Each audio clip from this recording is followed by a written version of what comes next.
আসসালামু আলাইকুম ভিউয়ার্স, কেমন আছেন সবাই? আশা করছি ভালো আছেন।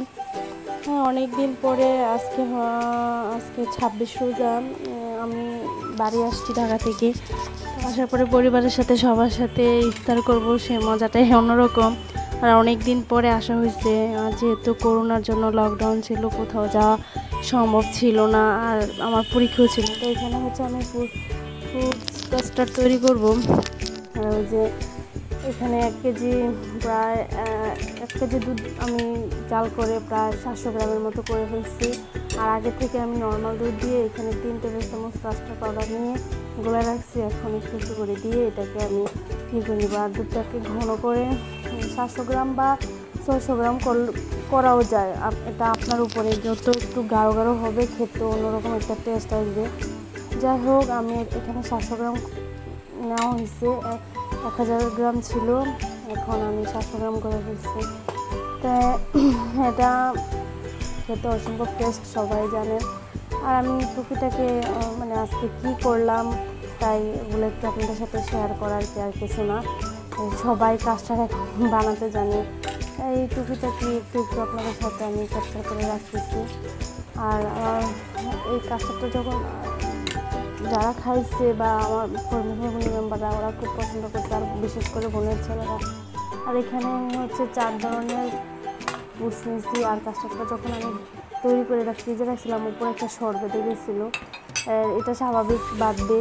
আর এখানে আমি হচ্ছে আনার নিয়েছি, আঙ্কুর, আপেল, কলা, আর হচ্ছে ড্রাই কিশমিশ নিয়ে নিয়েছি। এখন হচ্ছে এটাকে মিক্সড করার পালাম।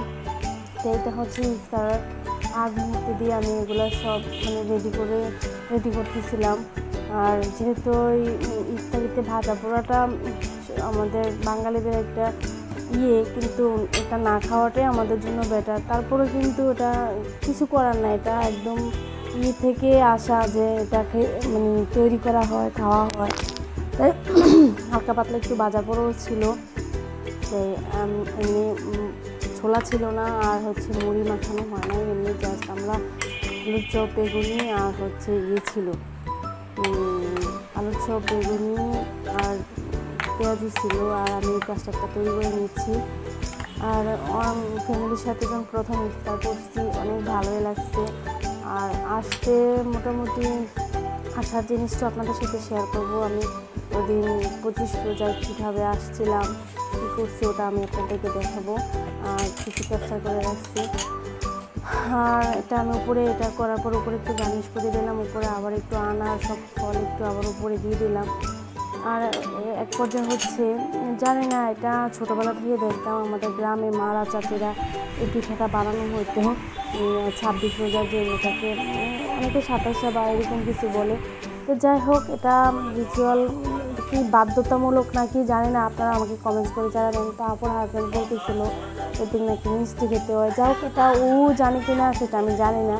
তো এটাকে অনেকে ছড়া পিঠা বলে, অনেকে চুই পিঠা বলে, অনেকে সেই পিঠা বলে। আমি বরিশাল এক বাসায় থাকতাম, তখন ওরা সেই পিঠা নাকি জানি বলতো। যাক, এখানে আমি 3টা পরিমাণ মতন পানি দেওয়া হয়েছিল। পানিটা যখন বলক আসছিলো, আমি কিছু পরিমাণ পানি এখানে উঠে রাখছি। আর এই পিঠাটা না একটু মানে রসালো খেতে, মানে খুব টেস্ট। তো আমি এখানে 3টা এলাচ, 3 টুকরা দারচিনি, আর 4টা এলাচ, আর হচ্ছে 3টা তেজপাতা দিয়ে দিচ্ছি। আর এটা গুড় দিয়ে রান্না করতে বললো, কারণ আপুর হাজব্যান্ডের বললো যে ও গুড় দিয়ে খাবে, তো গুড় দিয়ে রান্না করা হচ্ছে। আর এখানে হচ্ছে আমি একটু নারকেল দিচ্ছি স্টোর করে। এটা নারকেল দিলে, দুধ দিলে অনেক টেস্ট, দুধ দেওয়া যাবে না। আর আমি এক পর্যায়ে এলাচগুলো উঠাই ফেলছি। এটা খাওয়ার সময় দেখা গেছে অনেকের দাঁতে পড়ে বা পড়ে, এটা সমস্যা হয়ে যায়, জন্য উঠায় নেওয়া আর কি। তো আমি এক পর্যায়ে যখন এটা বলক আসলো, আসার পরে কিছু পরিমাণ পিঠা এটার মধ্যে দিয়ে দিলাম। তারপরে বাকিটা আবার যখন বলক আসছে, আবার বাকিটা দিয়ে দিয়েছি। এটা রান্নার সিস্টেমকে এরকম, একবারে সবগুলো দিয়ে দেওয়া যায় না। তাই যখন এটা কয়েকটা বলক আসার পর এটা গাঢ় গাঢ় হয়ে আসে, আর ওই যে পিঠাটার মধ্যে চাপ দিলে দেখা যাবে এটা ভাঙবে না, তখনই বুঝতে হবে সেটা হয়ে গেছে।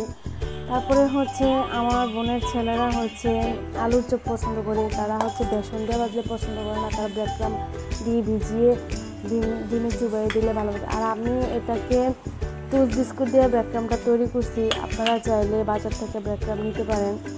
আর হচ্ছে যেটা মানে মিষ্টি ছাড়া যে টুসটা ওটা দিয়ে এটা তৈরি করলে অসম্ভব টেস্ট হয়, আপনারা দেখবেন। আবার আমি এটা শিলে করছি, মানে পিষাইছি বা ব্লেন্ডারে যে কোনো জায়গায় আপনারা এটাকে পিষাইয়া এরকম ব্রেডক্রাম তৈরি করতে পারেন। আবার দেখা গেছে ব্রেড দিয়েও এটা করা যায়, ইয়াতে তাওয়াতে তেলে শুকনো করে যখন করবেন তখন আমি এখানে ডিম চপ আর যে আলুর চপ বানাইছি, আর ওরা খুব পছন্দ করে। আর আমি যখন আলুর চপটা বানাইছি আগে থেকে এটাকে সব পাইস দিয়ে একটু সরিষার তেল দিয়ে এটাকে একটু হালকা ভেজে নিচ্ছি, এটা খেতে অন্যরকম একটা ফ্লেভার আসে।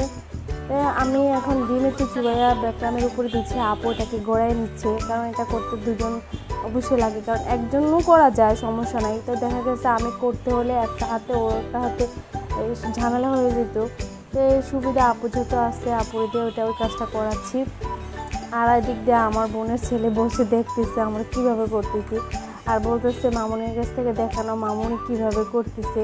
আপু পারে কিন্তু উনি ঝামেলা যাচ্ছে না, ওরা খুবই পছন্দ করে এই আলুর চপটা। ওরা বেসন দিয়ে ভাজলে আলুর চপটা একটু পছন্দ করে না, এইভাবে যদি করে দিয়ে ওরা খেতে খুব পছন্দ করে।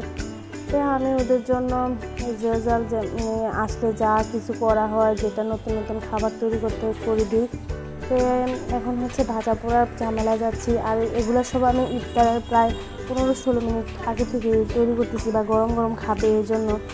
আর কাজটাই ছিল এটা, বেশিক্ষণ সময় ছিল না, অল্পর মধ্যে একদম বিশাল কিছু ছিল, বিশাল আয়োজনের আমাদের ইফতার ছিল আজকে।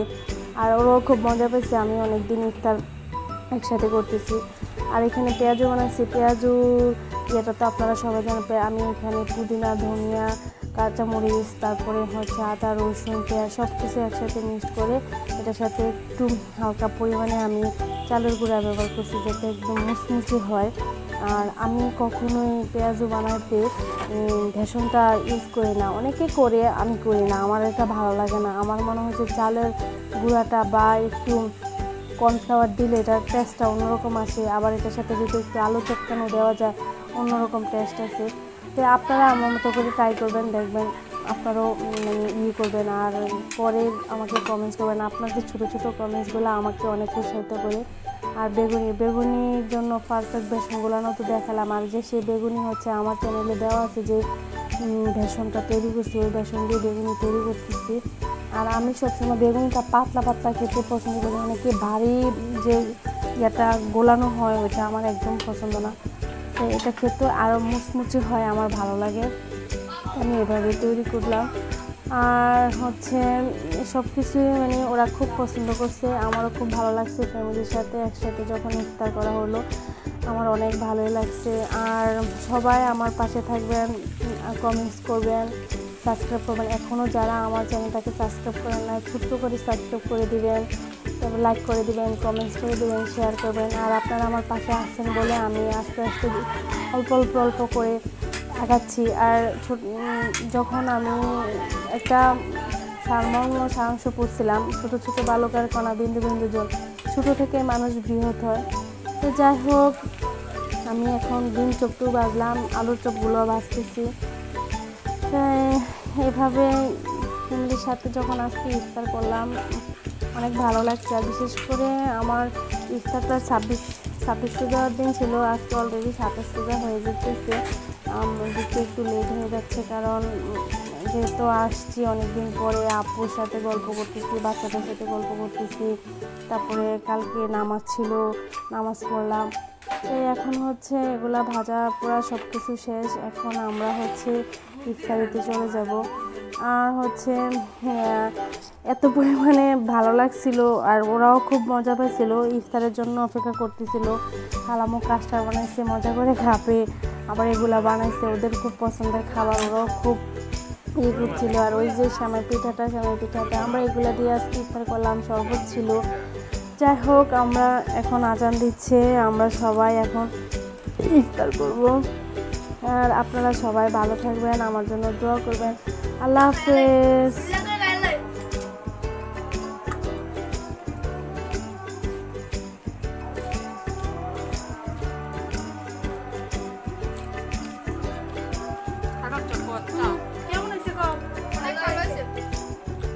সবগুলা ভালো ছিল, সবগুলা খাই রিভিউ দে কেমন আছে। খান তো খেয়ে কম কেমন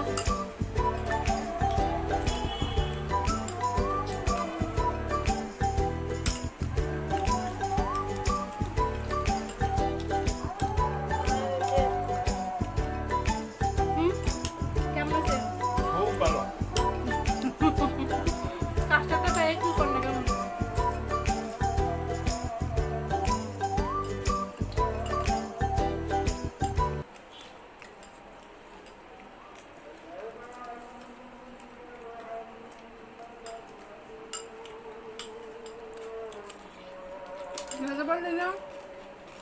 অনেক ভালো হয়েছে। কালাম এত মশি মজা হয়েছে করার কোনো ভাষা নেই নিয়ে দেবে দুশো